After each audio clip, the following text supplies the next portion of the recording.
اگر اللہ تبارک و تعالیٰ چاہے تو مچھر سے بھی موت ہو سکتی ہے، اور اگر رب نہ چاہے تو کسی مودی یوگی سے بھی موت نہیں آ سکتی۔ اگر حضور پاک کے عشق کی بات کرنا یہ جرم ہے تو یہ جرم ہم ہر بار کریں گے اور 100 بار کریں گے۔ معبود رکھنا سیکھ لے اپنی زبان کو، آ جائے نہ جلال کہیں آسمان کو۔ 1500 سال ہو گئے تاریخ پڑھ کے دیکھ، کوئی گھٹا سکا نہ محمد کی شان کو۔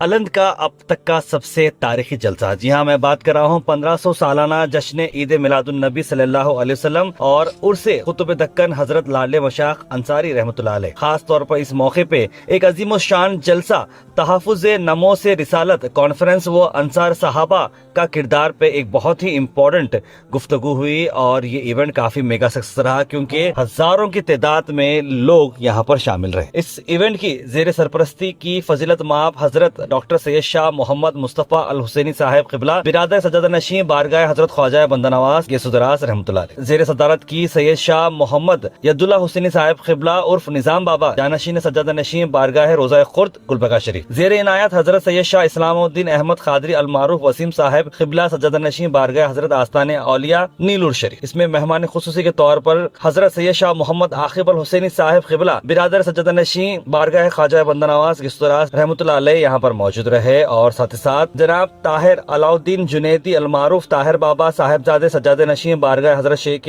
دکن یہاں پر موجود رہے۔ اس میں مہمان خصوصی کی حیثیت سے الحاج سید مظہر حسین اور الحاج سید ظفر حسین نیشنل گروپ نے اپنی شرکت کی۔ اس ایونٹ میں سب سے اہم بات یہ رہی ہے کہ اس میں خصوصی مقرر تھے وہ رہے خطیب ذیشان علامہ مولانا مفتی سلمان ازہری صاحب قبلہ۔ اس ایونٹ کو بہت ہی شاندار طریقے سے سرپرائز کیا سنی علماء کونسل الند شریف نے، اور اسے آرگنائز کیا تھا درگاہ مینجمنٹ کمیٹی الند شریف۔ یہ ایونٹ کو one of the historic event مانا جا رہا ہے الند تعلقہ میں، کیونکہ جس طریقے سے لوگ یہاں پر آئے اور ڈھیر سارا پیار ملا، اور خاص کر کے سلمان ازہری جی کو جو سننے کے لیے یہاں پر لوگ بےتاب تھے، ان سب لوگوں نے سلمان ازہری صاحب کو سنا، اور انہوں نے بہت ہی اچھے انداز میں موجودہ حالات کو رکھتے ہوئے خطاب کیا۔ آئے دیکھتے ہیں اس ایونٹ کے شارٹ ہائلائٹس۔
قابو میں رکھنا سیکھ لے اپنی زبان کو، آ جائے نہ جلال کہیں آسمان کو۔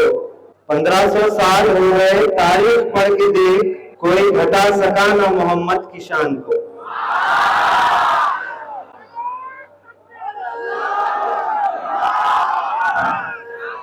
آج ہم سب اس مبارک تاریخی موقع پر جمع ہوئے ہیں تحفظ ناموس رسالت کانفرنس، جس کا مقصد صرف ایک اجتماع نہیں بلکہ ایک عظیم پیغام ہے جو دنیا تک آپ کو پہنچانا ہے کہ عشق رسول صلی اللہ علیہ وسلم ہماری زندگی کا سرمایہ اور ایمان کی روح ہے۔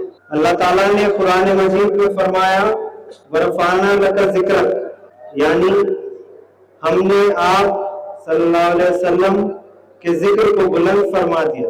یہ بلندی ہمیں سکھاتی ہے کہ نبی صلی اللہ علیہ وسلم کا مقام سب سے اعلیٰ ہے، ان کے ذکر سے ہماری زندگی روشن ہو جاتی ہے۔ ہم کو بھی چاہیے کہ ان کی سنتوں پر عمل کریں اور سیرت نبی کے مطابق اپنی زندگی گزاریں۔ تو ہم سب کو چاہیے دلوں کو صاف و پاک رکھیں، کیونکہ اللہ کے محبوب سے عشق کریں گے تبھی تو اللہ کی خاص نظر ہم پر پڑے گی۔ مومن تبھی بنتا ہے جب دل جڑ جائے رسول اللہ سے۔ عقل، علم اور نظر کا تعلق رکھ کے کوئی مومن نہیں بنتا۔ اگر ایمان والا بننا ہے تو تعلق عشق کا پیدا کرو، تعلق قلبی محبت کا پیدا کرو۔ جیسا کہ حضرت بلال حبشی نے کون سی علم کی کتابیں پڑھی تھی، مگر ان جیسا ایمان کسی عالم کا ہوگا کیا؟ کی محمد سے وفا تو تیرے ہیں، یہ جہاں چیز ہے کیا لوح و قلم تیرے ہیں۔ آخر میں حضور کی شان میں کچھ کہہ کر اپنی بات کو ختم کر دوں گا۔ ایمان آپ حاصل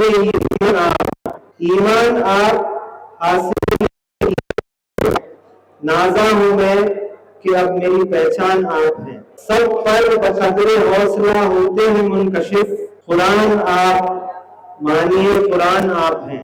بجائے سکون اس میں گرامی کا ایک ورد، دشواریوں میں اس قدر آسان آپ ہیں۔ غیروں کی عاقبت کا بھی ہے آپ کو خیال، اپنی امت کے واسطے بھی پریشان آپ ہیں۔ آپ آ گئے وہ راہ ہدایت ہوئی تمام، دین نبی کا آخری اعلان آپ ہیں۔ دامن میں آپ کے ہیں دو عالم کی نعمتیں، ہر زاویے سے سورہ رحمان آپ ہیں۔ کر دیجئے نگاہ عنایت ہم سب پہ بھی، سرکار دو جہانوں کے سلطان آپ ہیں۔ وآخر دعوانا الحمدللہ رب العالمین، والسلام علیکم ورحمۃ اللہ وبرکاتہ۔ پھر کے گلی گلی تباہ ٹھوکریں سب کی کھائی کیوں، دل کو جو عقل دے خدا تیری گلی سے جائے کیوں۔ جان ہے عشق مصطفیٰ روز فزوں کرے خدا، جس کو ہو درد کا مزہ ناز دوا اٹھائے کیوں۔ عزیزان گرامی وقار، آج یہ میری خوش بختی اور سعادت کی بات ہے کہ میں اس عظیم آستانے کے احاطے میں آپ سے خطاب کے لیے حاضر ہوں، جن کو اولیاء کاملین اور مشائخ کے درمیان لاڈلے مشائخ کے نام سے موسوم کیا گیا اور یاد کیا گیا، اور یہ انصار صحابہ کی آل سے آیا ہوا وہ آستانہ ہے کہ عالم شریف کے متعلق برسوں سے ہم سنتے تو آئے۔ گلبرگہ شریف کے پڑوس میں ایک ایسا شہر ہے جو قطب دکن سیدی بندہ نواز گیسو دراز رحمۃ اللہ تعالی علیہ کے ہم عصر اولیاء کاملین میں سے ایک ولی کامل اور قطب کامل کی آرامگاہ ہے۔ یہاں آنے کے بعد اب احساس بھی ہوا کہ عالم شریف میں اور گلبرگہ شریف میں زیادہ فرق آج بھی نہیں ہے۔ وجہ یہ ہے کہ یہ نسبتوں والے لوگ ہیں اور میں پڑھ رہا تھا حضرت لاڈلے مشائخ رحمۃ اللہ تعالی علیہ کے متعلق. میرے عزیزو، جو یہ لقب ہے نا لاڈلے، مشائخ اولیاء کاملین کی درمیان محبت سے پکارا ہوا لقب ہے، لیکن اس کو ہلکے میں نہ لے. جو لاڈلا ہوتا ہے وہ اپنی بات منوا کے رہتا ہے، لیکن بعد میں یہ احساس ہوا کہ جہاں سے تم دبانے کی کوشش کرتے ہو اللہ وہیں سے ابھارتا بھی ہے. عزیزان گرام وقار، یہ دین اسلام جس سے آپ وابستہ ہیں، ہر زمانے میں اس پر قربانیاں دی گئی اور دی جاتی رہی. یہ قربانیوں والا وہ عظیم دین ہے جس میں جو جتنا لاڈلا رہا وہ اتنے زیادہ قربانیاں بھی دیتا رہا. یہی تو وجہ ہے خاندان نبوت میں سب سے لاڈلا جو بچہ تھا وہ حسین اعظم تھے، سید الشہداء، رسول کریم صلی اللہ تعالی علیہ وسلم کے اس عظیم نواسے کو کہ آپ نے نہیں دیکھا سب سے زیادہ قربانیاں اسی لاڈلے نے دی. کہ کربلا کے میدان میں خود کی بھی اور اپنے پورے اہل بیت کی، اپنے پورے خاندان کی، یہ ساری قربانیاں میرے عزیزوں جو جتنا قریب ہو، جتنا محبوب ہو، اس سے یہ قربانیاں لی جاتی رہے گی. آپ کا اگر ایمان مضبوط ہے تو قربانی کے لیے تیار رہو. صرف حلوہ پراٹھا کھانے کا نام سنیت نہیں ہے. آپ صرف یہ نہ سمجھنا کہ پھولوں کی سیج پر سج کر یہ دین آیا ہے اور بغیر کسی تکلیف کے ہمارے گھر میں پہنچ گیا ہے. جیسے کہ آج کے حالات پر جہاں کوئی بھی مسئلے نہیں ہے، وہاں کے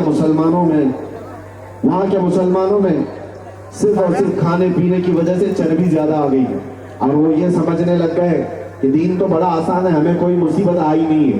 عزیزان گرام وقار، یہ وہ عظیم دین ہے جو آپ تک پہنچنے کے لیے نہ جانے کتنی قربانیوں کا سامنا کیا ہے.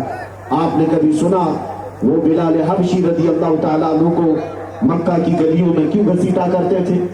گرم ریت پر ننگی پیٹھ کیوں سلایا کرتے تھے؟ اسی دین کو تم تک پہنچانے کے لیے. وہ سیدہ سمیہ جو اسلام کی سب سے پہلی شہیدہ ہیں، ان کی شرمگاہ پر تیر مار کر مکہ والوں نے شہید کیا تھا. عزیزو، آپ نے امام احمد بن حنبل کو نہیں سنا؟ بغداد کی بازار میں ننگی پیٹھ ان پر کئی مرتبہ کوڑے مارے گئے تھے. 5 لاکھ حدیثوں کا حافظ کئی مرتبہ وقت کے ظالم خلفاء کے دربار میں اس عظیم قربانی کا سامنا کرتا رہا. اور ایک دو نہیں قربانیوں کی مثالیں بے شمار ہیں. ہم پڑھتے تھے کبھی اندر قید کے وقت زیادہ گزرتا جا رہا ہے، کچھ حالات صحیح نہیں لگتے، تو اس وقت گھبراہٹ ہوتی تو انہی مشائخ اور بزرگوں کو دیکھا تو پھر اپنی تکلیف ہیچ نظر آتی ہے. سیدنا امام موسیٰ کاظم رضی اللہ تعالیٰ عنہ، امام جعفر صادق کے وہ عظیم بیٹے جن کو 7 سال تک ایسی قید میں رکھا گیا تھا کہ انہوں نے سورج بھی نہیں دیکھا تھا. اندھیری کوٹری میں پھر زہر دے کر کے جیل کے اندر ہی انہیں مار دیا گیا تھا. ان کا جنازہ وہیں سے نکلا تھا. امام محمد بن حسن عسکری یہ اہل بیت میں سے ہیں، ان کو 20 سال تک قید کی مشقتوں میں رکھا گیا تھا. 20 سال کس کو کہتے ہیں؟ زندگی آدھی سے زیادہ گزر چکی ہوتی ہے. حضرت سیدنا مجدد الفسانی احمد فاروقی سرہندی، اکبر نے ان کو گوالیار کی جیل میں کتنے سالوں تک قید رکھا؟ 8 سال تک. اور یہ وہ علماء ذوی احترام ہیں، یہ مشائخ و سادات ہیں جنہوں نے اس دین پاک کے لیے قربانیاں دی. وجہ کیا تھی؟ صرف اس لیے کہ آنے والی نسلوں تک اسلام کا سچا چہرہ صحیح سلامت آ جائے. آج جو تمہارے سروں پر ٹوپیاں ہیں، جو تمہارے چہروں پر داڑیاں ہیں، یا یہ بلند و بالا مینارے نظر آتے ہیں، مسجدوں کی رونقیں ہیں، یا ہماری ممبروں اور محفلوں کی جو رونقیں ہیں، یہ صرف اور صرف آج کے پیسے والوں اور سیٹھوں کی مدد کی وجہ سے نہیں. لوگ یہ سمجھتے ہیں کہ دین گوگل سے پھیل گیا ہے. آج جو ہر بچہ یہ سمجھتا ہے کہ اپنے دین کے مسائل گوگل سے سرچ کر لوں گا معلوم ہو جائے گا. نہیں میرے عزیزوں، اس دین کو تمہارے گھروں تک آنے میں بہت ساری قربانیوں کا سامنا کرنا پڑا ہے. اگر آج دین کے لیے کچھ قربانیاں دینے کی بات آئیں کائیں شائیں نہ کرو، بلکہ یہ دین وہ ہے جہاں پر ختم کرنے کے لیے ہر ممکن کوشش کی گئی. آج بھی میں آپ سے کہتا ہوں، زیادہ سے زیادہ کیا ہوگا؟ قید. آپ لوگ یہ سوچ رہے ہیں کہ میں ابھی منبر پر کھڑے ہو کر وہی پھر پڑھ رہا ہوں جس کی وجہ سے 8 مہینے اندر جا کر کیا آیا. لوگ یہ کہتے بھی ہیں کہ پھر سے وہی تمہارا طریقہ شروع ہوا. میرے عزیزوں کل بھی ہم غلط نہیں کہہ رہے تھے, آج بھی ہم غلط نہیں کہہ رہے ہیں. غلط کہتے تو اس سے ڈرتے تھے. اگر حضور پاک کے عشق کی بات کرنا یہ جرم ہے تو یہ جرم ہم ہر بار کریں گے اور 100 بار کریں گے. صرف اتنا ہی نہیں, محبت مصطفیٰ میں بات کرنا جرم ہے تو 100 بار کیا 1000 بار کیا ارے سرے دار بھی کریں گے انشاءاللہ. آج میں کہتا ہوں زیادہ سے زیادہ کیا ہونے والا ہے جس سے خوف و ہراس کا ماحول آج پورے ہم ہر علاقے میں دیکھ رہے ہیں. درسے میں وہ لوگ اپنی داڑیاں کٹوائے, اپنی ٹوپیاں چھپائے اور ایک لبرل بننے کی کوشش کرتے ہیں اور ایک نیوٹرل آدمی بن کر جینے کی کوشش کر رہے ہیں. ناموں کو بھی چھپایا. کچھ نہیں ہوگا. نہ تمہاری داڑھی تمہیں موت لا سکتی ہے, نہ تمہاری ٹوپی تمہیں موت لا سکتی ہے. ایک بات یاد رکھنا, رب تبارک و تعالی جب تک نہ چاہے, اگر اللہ تبارک و تعالی چاہے تو مچھر سے بھی موت ہو سکتی ہے, اور اگر رب نہ چاہے تو کسی مودی یوگی سے بھی موت نہیں آ سکتی.